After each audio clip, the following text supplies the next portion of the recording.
Here we go, back again with another match day preview and your chance, an opportunity for you to win one of those England shirts. Well, the first leg anyway. Right, let's get running. Yes, here we are, off on me run. It's fucking slippy down here though, bloody hell. And as I did the video yesterday, we heard some news that West Ham won Jack Clarke. Yes, Jackie Clarke's wanted by West Ham. Now, how much, in your estimation, is Jack Clarke worth? Oh shit, I'm starting my watch yet. Bollocks. As I was saying before, I decided to start me running, watching me walk and watch. I've only got one watch, that is. But yeah, how much is Jack Clarke worth, in your estimation? Well, I think probably about 20 to 30 million, do you think? Does that seem fair, 30 million for Jack Clarke? I know you underperformed against the Mags, but a lot of players did, didn't they? A lot of players would do against that quality side. But if he goes to somewhere like West Ham, I'm sure the standard will be brought up because of the quality. Fucking hell, shit. Slippy as fuck down here. The quality of players in the West Ham team. Will he even get a game at West Ham? That's a thing. Not a constant, at the moment, pardon the pun, he is a big fish in a small pond. If he goes to West Ham, he'll be a little fish in a big pond, so he may not get as much game time. Well, he won't get as much game time as he, it's just too muddy down here, as he is right now. So Jack Clarke to West Ham, I think he'll probably go in this transfer window. I've got a feeling, my gut instinct thinks Jack Clarke will go in this transfer window. But we'll move on now to the preview. Don't know if you can appreciate how bloody muddy it is down here. I wanted to come for a bit of a run, but I'm going to avoid this area. Avoid this area like the plague. It's absolute swamp down here. Look at the state of that. Clarke as feck. There's no way I'm going to be able to run down there. But it's fucking walk down here instead. Sorry, pardon me French. Absolute nightmare. I'll bring you back when I find somewhere I can actually run and record.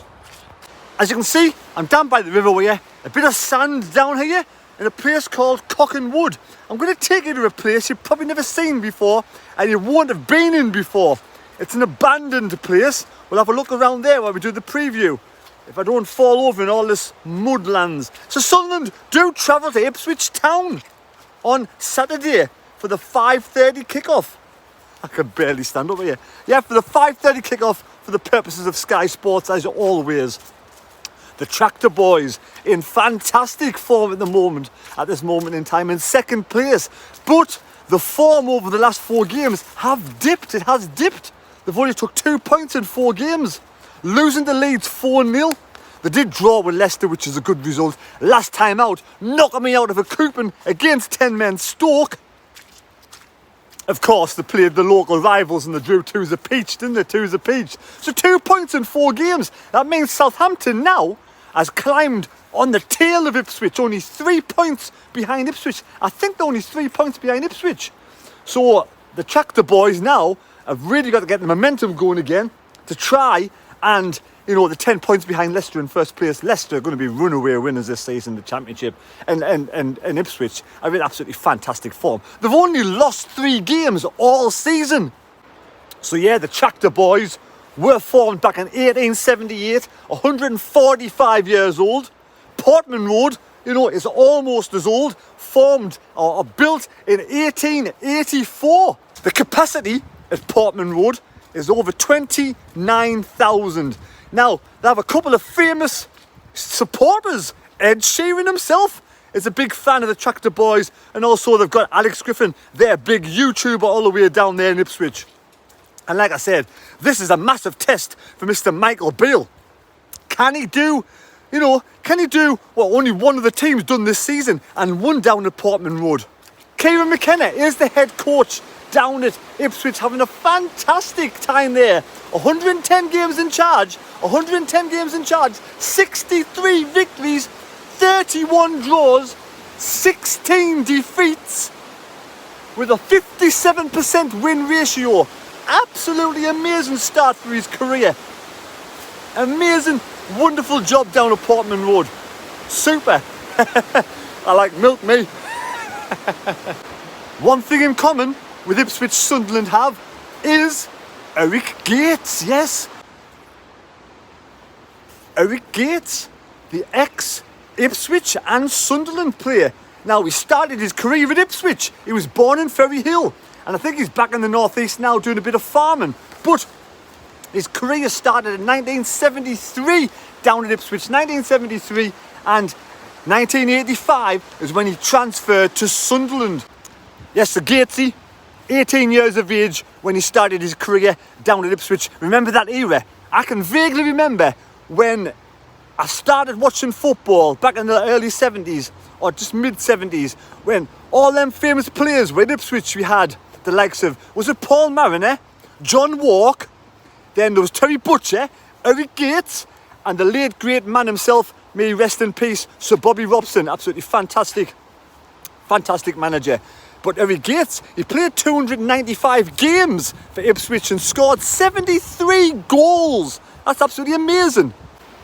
Then 1985, he moved to Sunderland, transferred to Sunderland. I think he played 185 games for Sunderland and he scored 43 goals.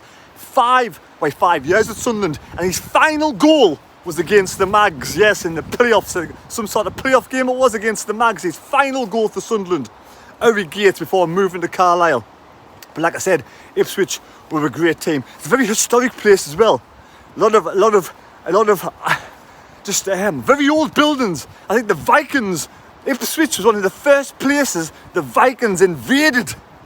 Yes, one of the first places the Vikings invaded. 1,400 years old, I think.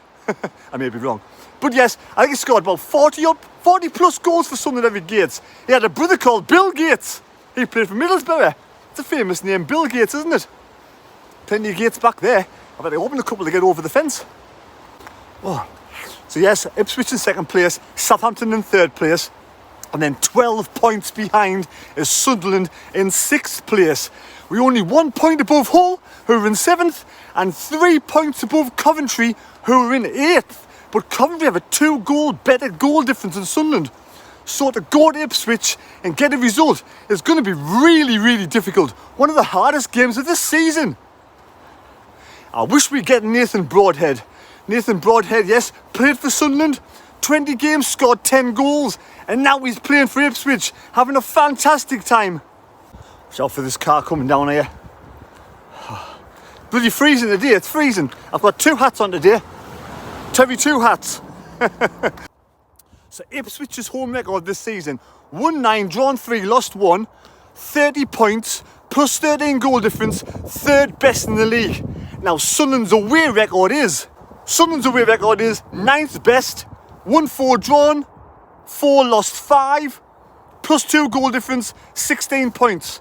So Ipswich are definitely the favourites easily to win this game at the weekend. If you are enjoying the content at this moment in time, please subscribe to the channel, give us a thumbs up, and the draw for this England shirt is between 3 people that will be made at the end of this video. Right. I'm going to show you something you've never seen before, but I don't know if I'm allowed to. I'm not sure. But there's holes in the fences all the way down here, so I'll just pretend I'm going for a wee and we'll see what we can see. That's disgusting, that. Look at the fly tipping down here. Absolutely hate fly tipping. People just dumping the shite, leaving it anywhere. People's bloody land down here. Absolutely disgusting. See what's over the side of this bit of tree.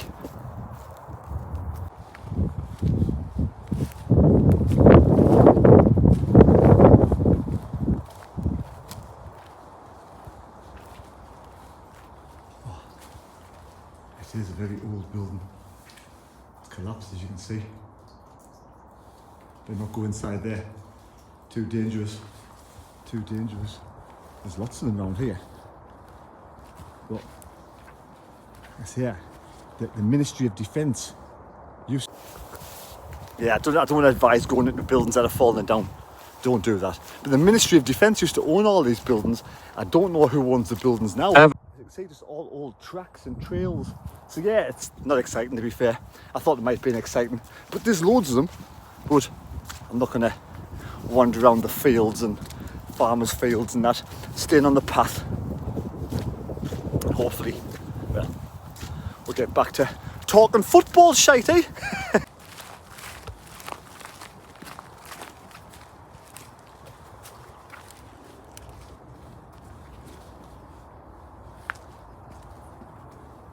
Oh shit, man.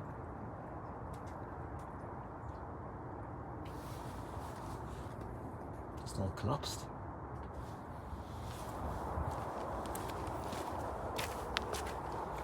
Yeah, I'll head off anyway.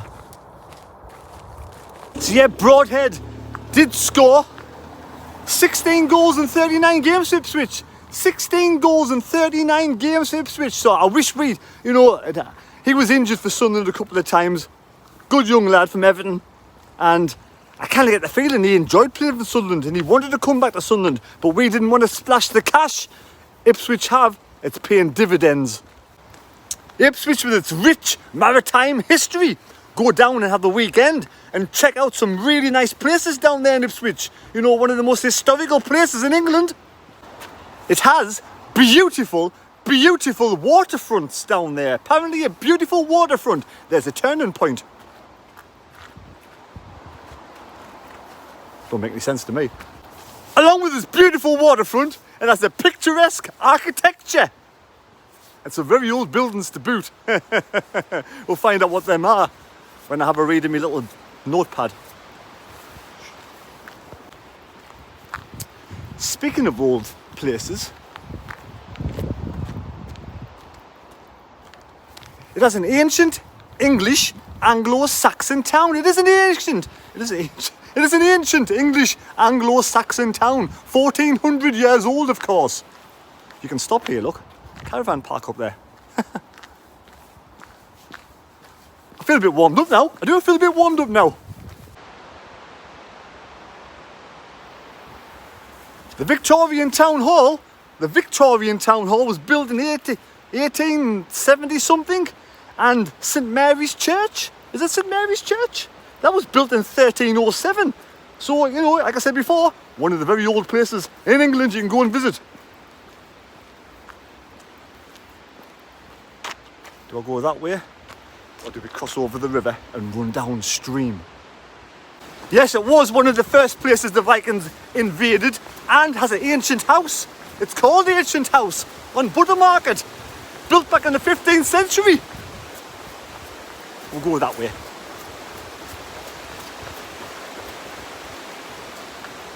Hopefully I won't slip away. Muddy as hell. I've seen so many bloody clats in my life.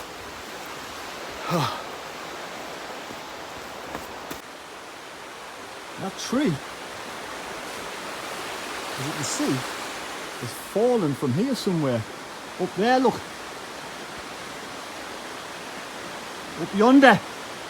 That's where that tree's fell. So better be careful. If one comes down, this video won't be going out tonight.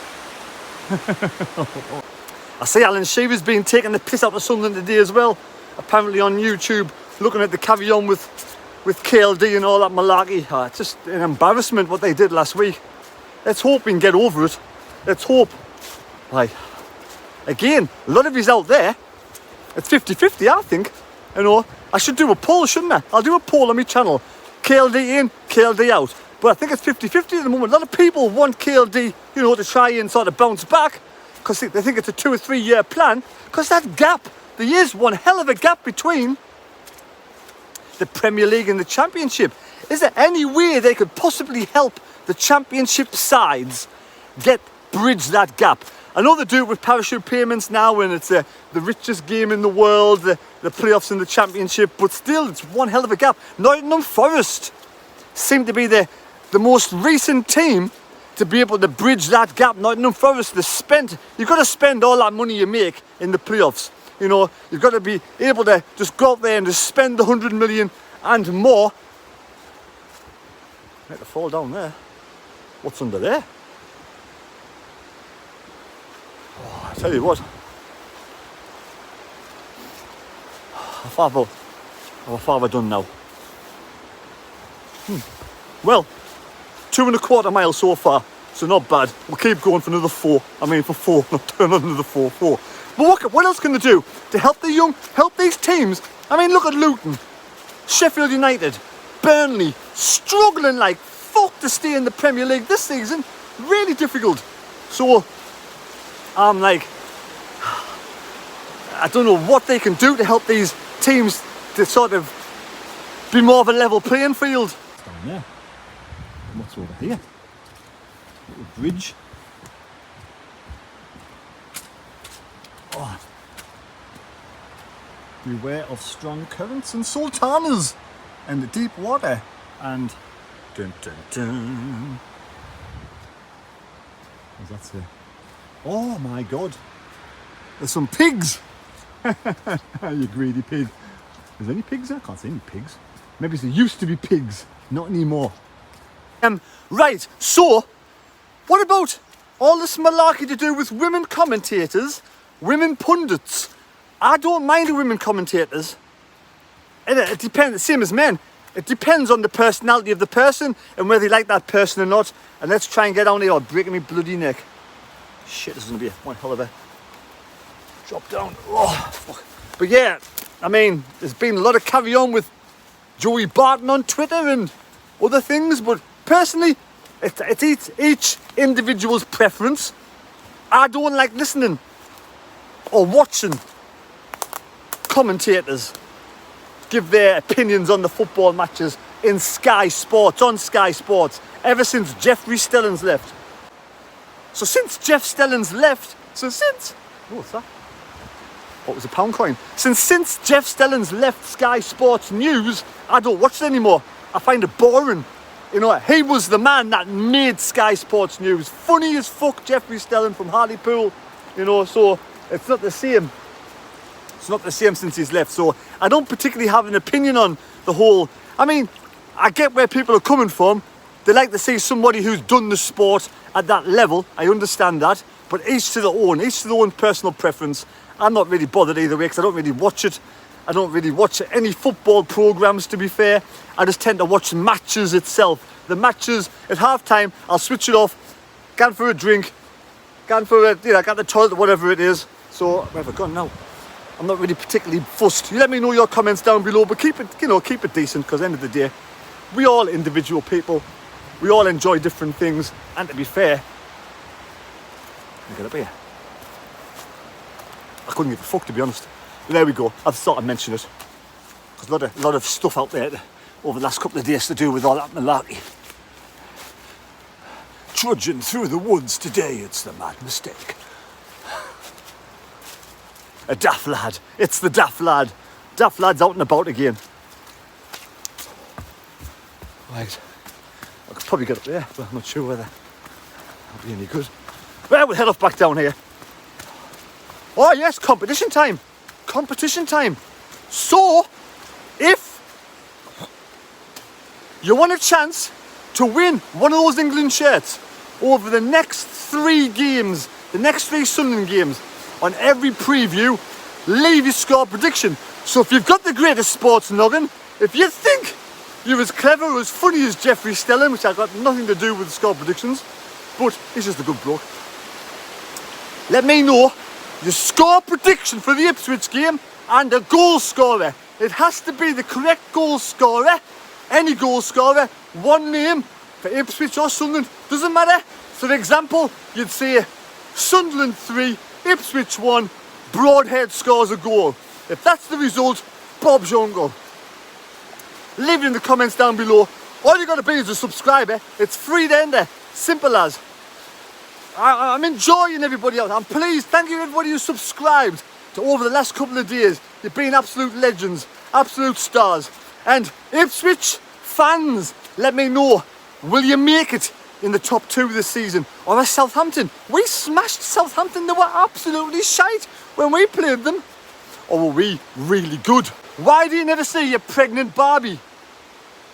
Because Ken doesn't come in a box. Right, team news on Saturday. Who would I start? Do you know what it is? I'd go for exactly the same team that played against Newcastle. Give them the opportunity to bounce back. Give them the chance to show the fans what they're actually made of. For a bit of redemption. Jack Clarke needs a bit of redemption. Trey Hume, a bit of redemption. You know, the midfield, Ekwa and you know, all of them. You know, we don't hold any grudges. I don't hold any grudges. A hard game against Newcastle. Newcastle have a different animal, a different beast. Ipswich are almost top of the pile in the Championship, so they're there's a big gap between Newcastle and Ipswich. But I think the team's got to be Michael Beale. You've got to get this team up. Get this team up for the match on Saturday. We've got to get 3 points. If we can beat Ipswich and close the gap with 20 games to go, you just don't know. Playoff will be absolutely amazing. I'll be over the moon with the playoffs. If we can keep in 6th place, even just for this week, I know a draw wouldn't be a disaster. I know it's going to be really hard. They're on fire. Fantastic, you know, display at this moment in time. But the last 4 games have dropped form. But when I say drop form, you're talking Leeds, Leicester, that derby against Norwich as well. And hey!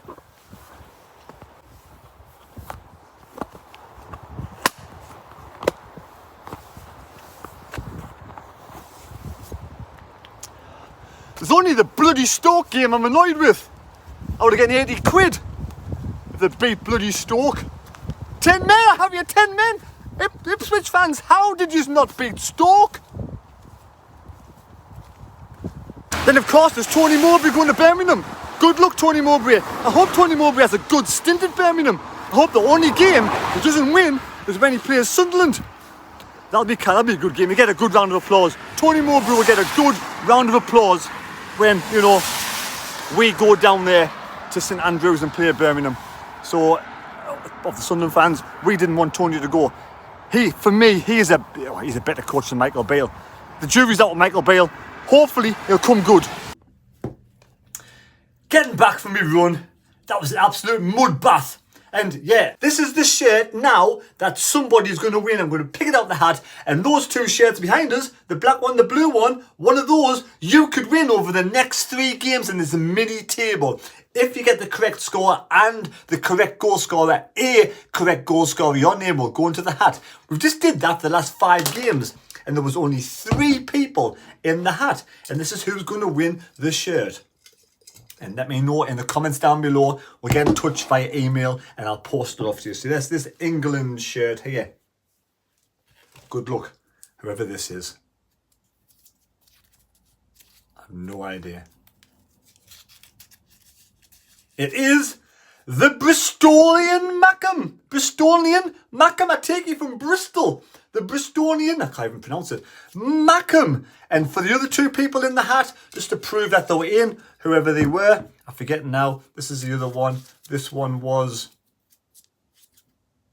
Simo, unfortunately, the runner-up Simo. Hard lines, lad. Better luck next time. Hopefully next time you'll win. And oh, the 3rd one was who was in the hat to prove that I don't cheat. I don't cheat, I know I don't. I know I don't. But anyway, I don't even know any of these characters. Death Knell. Death Knell as well. Hardlines Death Knell. 3 names were in the hat. You all had a chance to win that shirt. But well done, the Bristolian Mackem. Get in touch via social media and we'll post that off to you. And there's your chance as well. Leave a score prediction down below to win one of those shorts. Shorts? One of those shirts. There you go. Hope you've enjoyed the video. Quick video. Was it quick? Might be a long one, this one. I might have a nice quality. Why do they call them quality streets? Why is even... If Nestle are not quality, are just not quality. But I do like a toffee and this purple one. I do prefer Cadbury's. Right, take care. God bless me. God go with you. We'll see you later on. Cheers. One day this week, I'm sure.